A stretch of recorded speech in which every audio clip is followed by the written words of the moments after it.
नमस्कार दोस्तों, मैं विवेक कुमार बिट्टू अपने YouTube channel BPSC platform GS में आपका हार्दिक स्वागत करते हैं। दोस्तों, आज का जो टॉपिक है वह है मध्य आधुनिक इतिहास से संबंधित है और 67वीं बीपीएससी साथ में सीडीपीओ के एग्जाम में जो कि आने वाले समय में होने वाला है उसके लिए काफ़ी महत्वपूर्ण यह वीडियो है। इन टॉपिक से प्रश्न आने की प्रबल संभावना है। तो चलिए आज देखते हैं, कुछ प्रश्नों का चर्चा करते हैं जो कि परीक्षा की दृष्टि से काफ़ी उपयोगी है। वैसे प्रश्नों को ही हम छुएंगे जो कि 67वीं बीपीएससी या सीडीपीओ में आने की प्रबल संभावना है। तो ये सीक्वेंस में तो नहीं होगा, लेकिन इम्पोर्टेंट प्रश्न का इस यहाँ पर चर्चा होगा। तो दोस्तों, आज हम लोग देखते हैं आधुनिक भारत के बारे में। सबसे पहले कौन सा यूरोपीय कंपनी भारत आया? तो सबसे पहले भारत में जो विदेशी कंपनी आया वह था आपको पुर्तगाली। पुर्तगाली के बाद सबसे पहले भारत आने वाला यूरोपीय कंपनी पुर्तगाली था, जो 20 मई 1498 ईस्वी में आया था। 20 मई 1498 ईस्वी में आया था।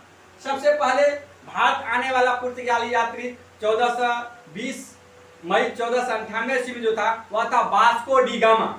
वास्को डी गामा जो कि इब्न मजीद जो कि गुजराती था, उसके पथ प्रदर्शक में भारत आया था।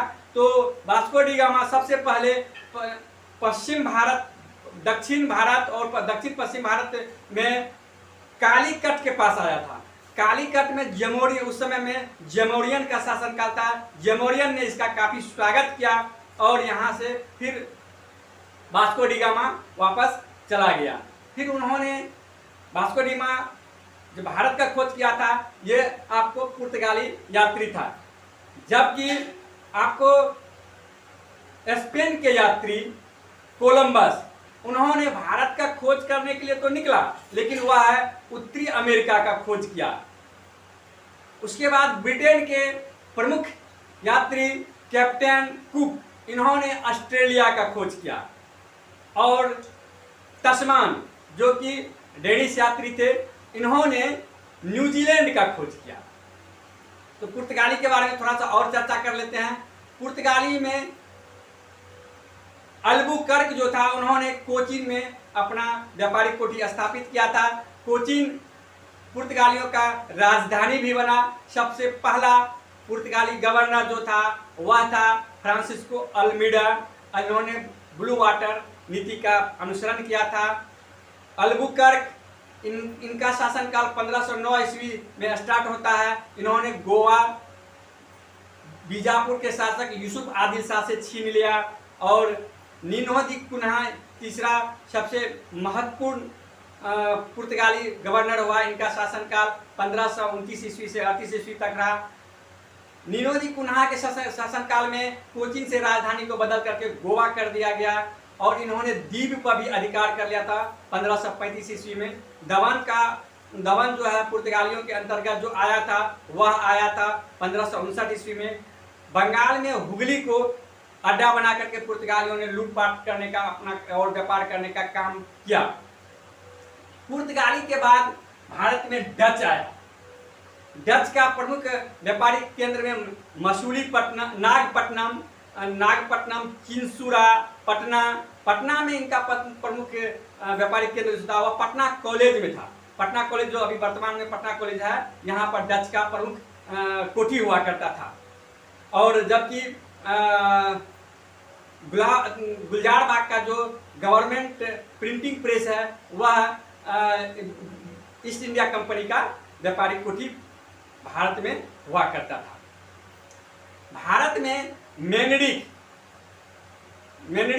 जब बिहार आया तो उन्होंने उस समय में पटना की जनसंख्या के बारे में कहा कि पटना की जनसंख्या 2 लाख है, मेनडिक कहा था। और टेवेनियर जो कि फ्रांसीसी यात्री था, टेवेनियर कहा कि पटना जो है वह तत्कालीन मुगल साम्राज्य का दूसरा सबसे बड़ा शहर है और दूसरा सबसे बड़ा व्यापारिक केंद्र भी है। किसने कहा था ये कहा था टेवेनियर ने। और पीटर मुंडी बिहार के समृद्धि के बारे में चर्चा किया। बिहार के समृद्धि के बारे में चर्चा किया है। इसके बाद आ जाते हैं हम लोग अंग्रेज का पहला व्यापारिक कोठी जो था वह आपको सूरत था। फ्रांसीसी का व्यापारिक कोठी भी सूरत था। फ्रांसीसी ने 1664 ईस्वी में व्यापारिक कोठी सूरत को बनाया था, जबकि अंग्रेज ने 1608 ईस्वी में बनाया था। 1613 ईस्वी में 8 ईस्वी में बनाना स्टार्ट किया था, 13 ईस्वी में कंप्लीट हुआ था। इसके बाद हम लोग देख लेते हैं अंग्रेज के द्वारा अंग्रेज ने डच को बेदरा के युद्ध में 1759 ईस्वी में हुआ था पराजित कर दिया था। और बाड़ीवास के युद्ध में इन्होंने अंग्रेज ने फ्रांसीसियों को पराजित किया। और प्लासी का युद्ध 23 जून 1757 ईस्वी को हुआ था। प्लासी के युद्ध में सिराज उद दौला का सेनापति मीर जाफर था। इन्होंने गद्दारी किया और यह अंग्रेजों से जा मिला और क्लाइव से पहले ही इसका डीलिंग हो चुका था। इस वजह से सिराज उद दौला यह युद्ध हार गया और यहाँ से अंग्रेज अपने साम्राज्य का विस्तार करना स्टार्ट किया। 1757 से 1760 ईस्वी में लॉर्ड क्लाइव बंगाल का गवर्नर बना और दूसरा कार्यकाल इसका 1765 से 1767 ईस्वी तक। हालांकि द्वैत शासन का जनक जो था वह कार्टियस था, लेकिन बंगाल में द्वैत शासन का चलन शुरुआत क्लाइव ने किया था, जिसे बैरन हेस्टिंग्स ने समाप्त कर दिया। अब अंग्रेजों के द्वारा अपनाई गई 3 प्रमुख भू राजस्व नीति को देखते हैं। वो 3 भू राजस्व नीति क्या था? तो इसमें जो देखते हैं, अंग्रेजों ने जो भारत में जीतने के बाद प्लासी युद्ध के बाद बक्सर युद्ध जीता। बक्सर युद्ध 22 अक्टूबर 1764 ईस्वी में हुआ था। बक्सर युद्ध में अंग्रेजों ने बक्सर युद्ध में मुगल साम्राज्य शाह आलम द्वितीय, अवध के शासक शुजा उद दौला और बंगाल के गवर्नर भूतपूर्व गवर्नर मीर कासिम के संयुक्त सेना को पराजित किया। इसमें बक्सर युद्ध का जो नेतृत्व किया था वह हेक्टर मुनरो ने किया था। और इस युद्ध में जीतने के बाद अंग्रेज ने 12 अगस्त 1765 ईस्वी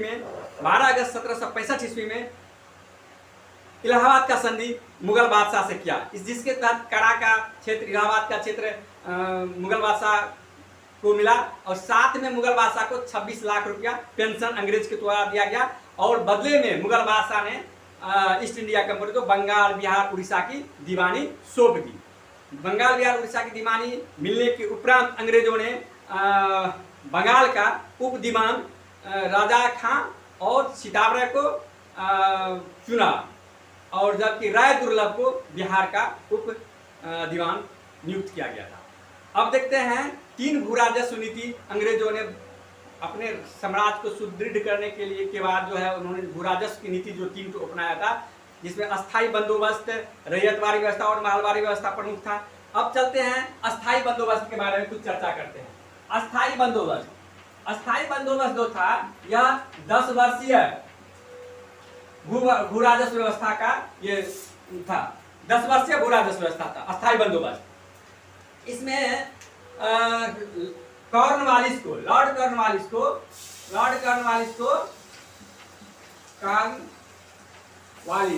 लॉर्ड कॉर्नवालिस को किस व्यवस्था में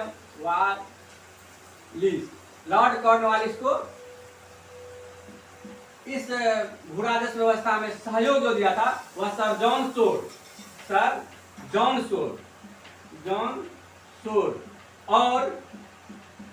शोर और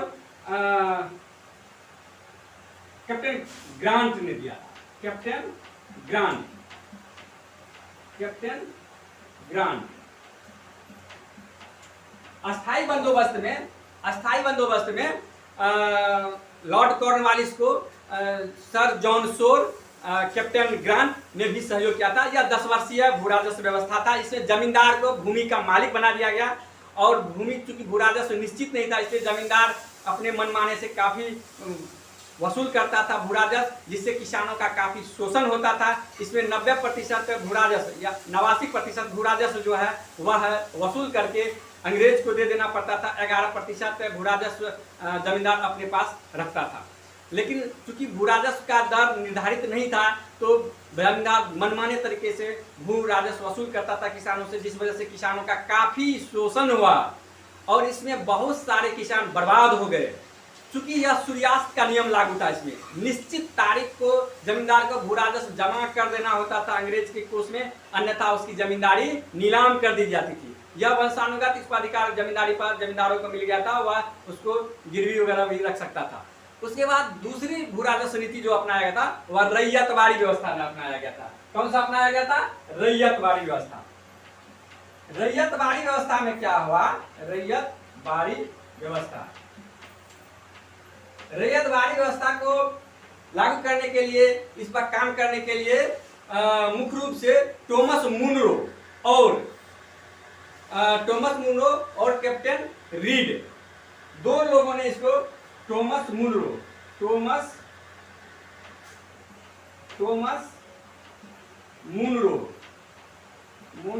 और रीड महोदय ने इस व्यवस्था को लागू किया। इसमें क्या होता था? रैयतवाड़ी व्यवस्था में भूमि का मालिक रैयत को मान लिया गया। भूमि का मालिक किसको मान लिया गया? रैयत का मान लिया गया। यह है कुल टोटल ब्रिटिश के, अंग्रेज के व्यापारी, अंग्रेज के जितने भी भू राजस्व था भारत में, उसका टोटल का 51% भूभाग पर रैयतवाड़ी व्यवस्था लगा हुआ था। यह मुख्य रूप से तमिलनाडु, मद्रास, पूर्वी बंगाल, पूर्वी असम के क्षेत्रों में लागू था। कौन सा व्यवस्था? रैयतवाड़ी व्यवस्था। रैयतवाड़ी व्यवस्था को लागू करने का मुख्य रूप से श्रेय किसको जाता है? टॉमस मुनरो और रीड महोदय को जाता है।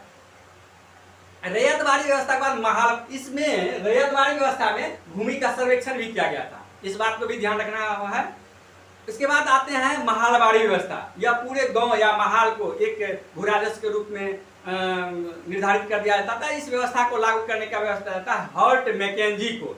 यह टोटल अंग्रेज कंपनी के भू राजस्व का 30% भूभाग पर लागू किया गया था और अस्थायी बंदोबस्त 19% भूभाग पर लागू किया गया था। अस्थायी बंदोबस्त में बंगाल, बिहार, उड़ीसा और उत्तरी कर्नाटक में यह लागू किया गया था और यह 19 अस्थायी बंदोबस्त 19% भूभाग पर, रैयतवाड़ी व्यवस्था 51% भूभाग पर और महालवाड़ी व्यवस्था टोटल भूभाग का 30% भूभाग पर यह लागू किया गया था। इस तरह से हम लोग देख लिए अंग्रेज के 3 भू राजस्व व्यवस्था, अस्थायी बंदोबस्त के बाद रैयतवाड़ी व्यवस्था, रैयतवाड़ी के बाद महालवाड़ी व्यवस्था। मैं विवेक कुमार बिट्टू, अब चलते हैं बीपीएससी प्लेटफॉर्म जीएस भारत में आपका हार्दिक स्वागत करते हैं। अंग्रेजों के द्वारा जो शोषण किया, बीपीएससी का नोटिफिकेशन इस शोषण जारी को हो चुका है। दादा भाई नौरोजी ने पदों की संख्या 555, बहिर्गमन बीपीएससी का बहिर्गमन के या योग्यता रूप में इसको वर्णित किया। भरने की तिथि दादा भाई नौरोजी से ने लेकर धन के निष्कासन के सिद्धांत के का वर्णन जो है वह 1867 ईस्वी में poverty and unBritish rule in India में, साथ ही उन्होंने the wants and means of India 1870 ईस्वी में और on the commerce of India, इन 3 पुस्तकों में दादा भाई नौरोजी ने धन बहिर्गमन के बारे में विस्तार से चर्चा किया है। और 1896 ईस्वी में कांग्रेस के द्वारा धन निष्कासन के सिद्धांत को स्वीकार किया गया और 1901 ईस्वी में दादा भाई नौरोजी के द्वारा धन निष्कासन के बारे में विस्तार से वर्णन किया गया है। विधान परिषद में इन्होंने बजटीय भाषण के दौरान इस बात को भी विस्तार से उल्लेख किया है। तो आज के वीडियो में सिर्फ इतना ही। यह 67वीं बीपीएससी और सीडीपीओ के लिए काफ़ी महत्वपूर्ण है और आगे भी इस तरह के वीडियो आते रहेंगे जब तक 67वीं बीपीएससी का पीटी का एग्जाम नहीं हो जाता है। तब तक महत्वपूर्ण टॉपिक पर जहां से निश्चित रूप से प्रश्न आने की प्रबल संभावना है उन पर वीडियो बना करके हम आगे जारी रखेंगे। अगर वीडियो पसंद आए तो चैनल को सब्सक्राइब कीजिए, वीडियो को लाइक कीजिए, शेयर कीजिए ताकि अन्य छात्र को भी इससे लाभ हो सके। तो आज इतना ही बस, धन्यवाद।